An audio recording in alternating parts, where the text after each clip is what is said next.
Mortification, non-attachment, and livelihood. The bottom, page 111. Theologia Germanica. Some men love knowledge and discernment as the best and most excellent of all things. Behold, then knowledge and discernment come to be loved more than that which is discerned. For the false natural light loveth its knowledge and powers, which are itself, more than what is known. And were it possible that this false natural light should understand the simple truth as it is in God and in truth, it still would not lose its own property. That is, it could not depart from itself and its own things.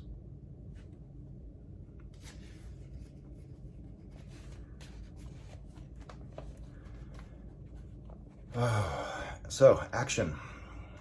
What should we do? The relationship between moral action and spiritual knowledge is circular, as it were, and reciprocal.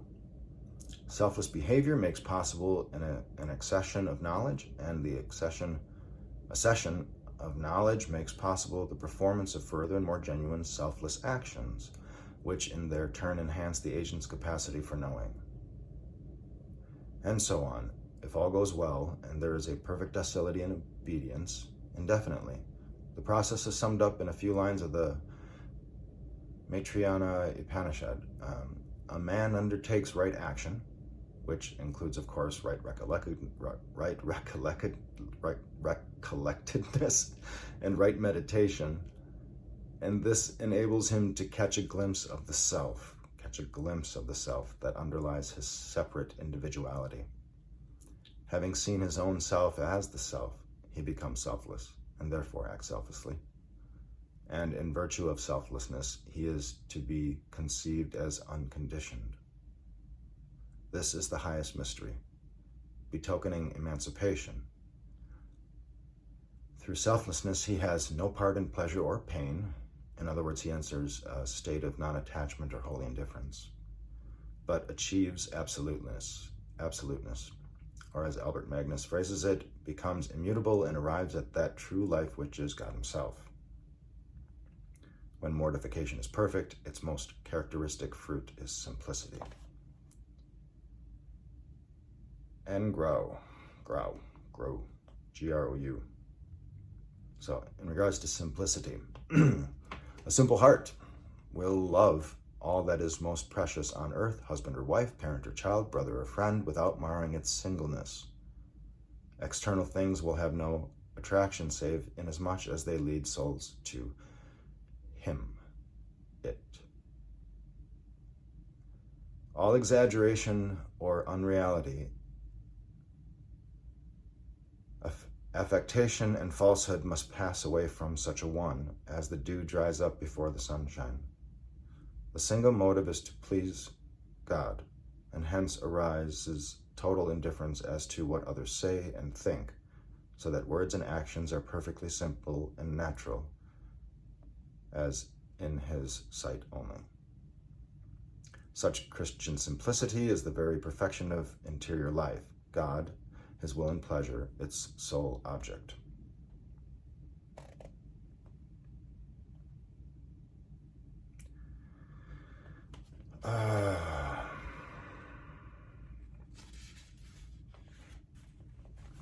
There's a long section here from Fenelon, a couple pages, but as far as psychological analysis goes, but it really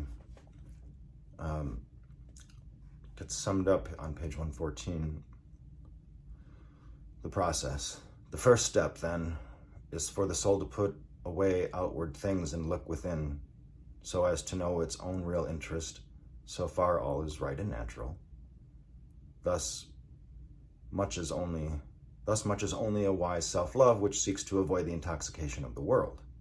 In the next step, the soul must add the contemplation of God, whom it fears, to that of self.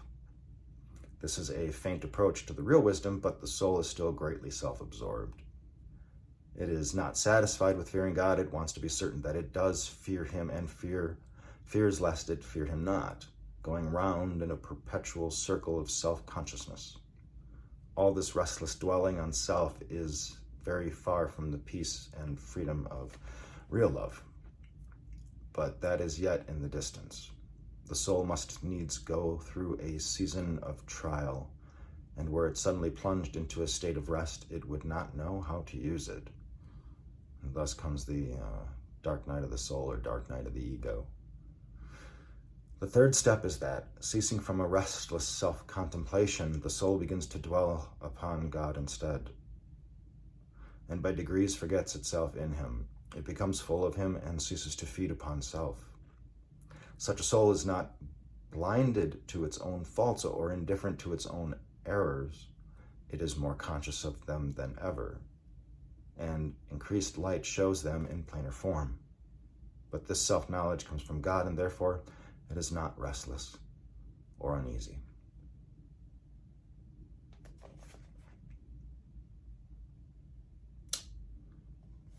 Right. So, enlightenment comes when we give up self-will and make ourselves docile to the workings of Tao and the world around us and in our own bodies, minds, and spirits.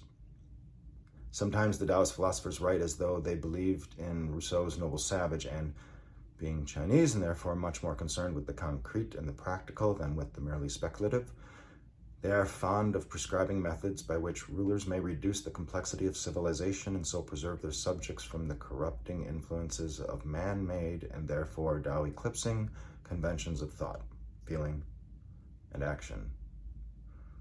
But the rulers who are to perform this task for the masses must themselves be sages. And to become a sage, one must get rid of all the rigidities of unregenerate adulthood and become again as a little child. For only that which is soft and docile is truly alive. That which conquers and outlives everything is that which adapts itself to everything. And to that,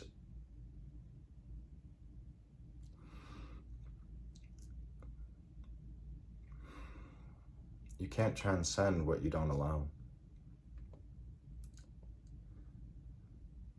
So, adapt to everything.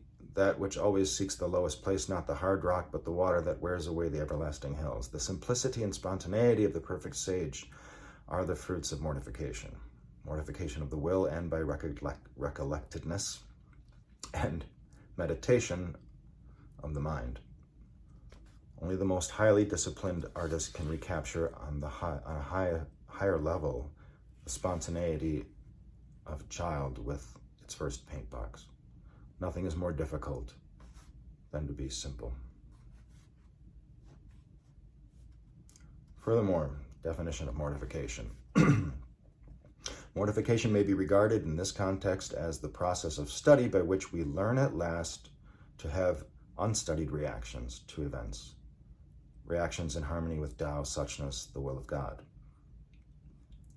Those who have made themselves docile to the divine nature of things, those who respond to circumstances not with craving and aversion, but with the love that permits them to do spontaneously what they like. Those who can truthfully say, not I, but God in me.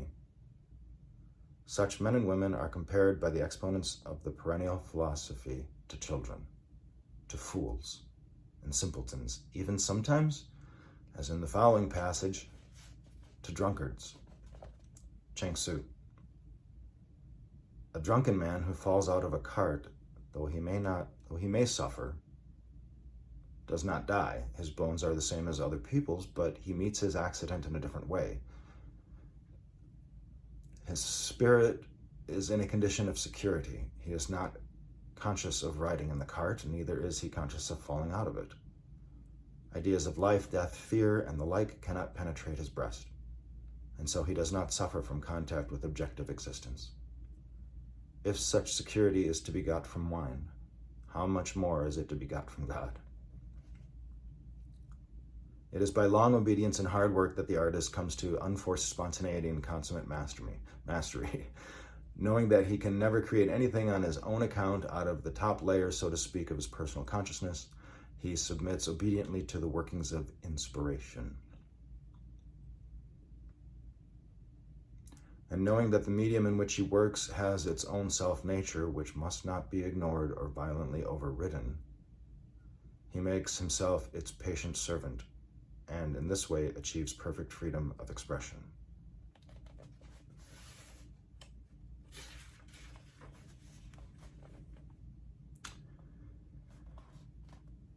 All right. Let's see here.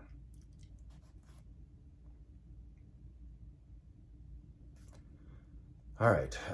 So livelihood. I think we're going to start moving into livelihood. At the bottom of 118. In the first 7 branches of his Eightfold Path, the Buddha describes the conditions that must be fulfilled by anyone who desires to come to that right contemplation, which is the 8th and final branch. The fulfillment of these conditions entails the undertaking of a course of the most searching and comprehensive mortification. Mortification of intellect and will, craving and emotion, thought, speech, action, and finally, means of livelihood. Because certain professions are more or less completely incompatible with the achievement of man's final end, and there are certain ways of making a living which do so much physical and, above all, so much moral, intellectual, and spiritual harm that, even if they could be practiced in a non-attached spirit, which is generally impossible, they would still have to be eschewed by anyone dedicated to the task of liberating not only himself, but others. And so, thus in many Buddhist societies, the manufacture of arms, the concoction of intoxicating liquors, wholesale purveying of butcher's meat were not, as the temporary Christian rewarded by wealth, peerages, and political influence. They were deplored as businesses which, it was thought, made it particularly difficult for their practitioners and for other members of their communities in which they were practiced to achieve enlightenment and liberation.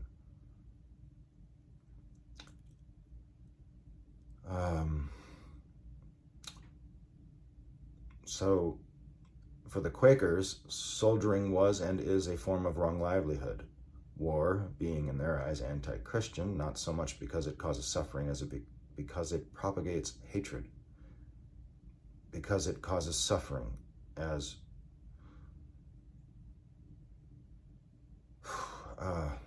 it puts a premium on fraud and cruelty, infects whole societies with anger, fear, pride, and uncharitableness.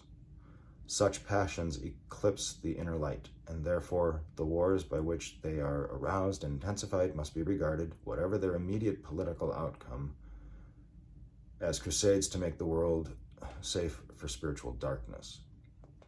It has been found as a matter of experience that it is dangerous to lay down detailed and inflexible rules for right livelihood. Dangerous because most people see no reason for being righteous overmuch and consequently respond to the imposition of too rigid a code by hypocrisy or open rebellion. So there's no spiritual calculus, even when it comes to livelihood.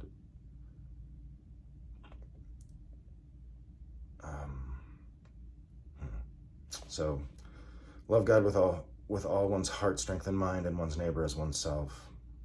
It's the greatest commandment thing. That's why. And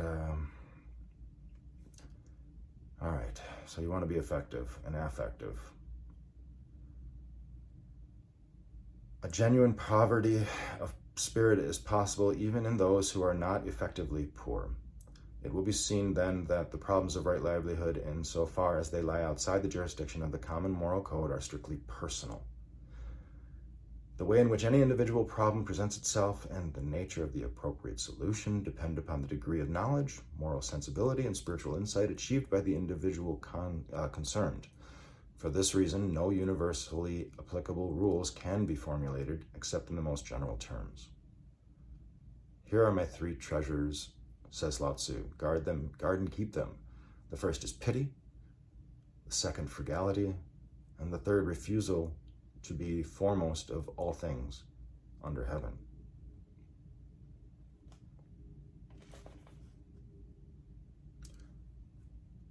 From 101 Zen Stories. Gassan instructed his adherents one day, Those who speak against killing and who desire to spare the lives of all conscious beings are right. It is good to protect even animals and insects. But what about those persons who kill time? What about those who destroy wealth and those who murder the economy of their society? We should not overlook them and ourselves. Again, what of the one who preaches without enlightenment? He is killing Buddhism.